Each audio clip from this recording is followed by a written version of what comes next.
Hello friends, welcome. ఇవాళ మన special ఏంటంటే మామిడికాయ ముక్క పచ్చడి.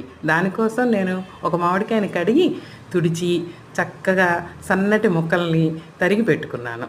దానిలో 2 చెంచాల కారము, 1 చెంచా ఉప్పు, 1 చెంచా మెంతిపిండి, 1 చెంచా ఆవపిండి, 1 చిటికెడు పసుపు వేసి చక్కగా కలిపి పెట్టుకోవాలి. ముందుగా దాన్ని బాగా ముక్కలకి అంటేటట్టుగా చక్కగా కలిపి పెట్టుకోవాలి. ఎంత బాగా కలపాలంటే ముక్కకి ఈ పిండి అంతా అంటుకునేటట్టుగా కలిపి పెట్టుకోవాలి శుభ్రంగా. తర్వాత దానిలోకి మనం చేయాల్సిన పని ఏంటి? తిరగమాత పెట్టుకోవాలి.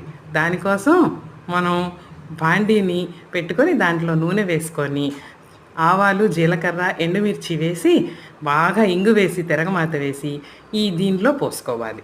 వేసుకున్న తర్వాత బాగా కలిపి పెట్టుకోవాలి. నూనె పైకి తేరేటట్టుగా ఉండాలి దానికి. అప్పుడు దీన్ని వేడి వేడి అన్నంలో నెయ్యి వేసుకొని ఆ ఎండుమిరపకాయను కొరుక్కొని తింటూ ఉంటే ఆ రుచి మీరే చెప్పండి, కామెంట్స్లో పెట్టండి.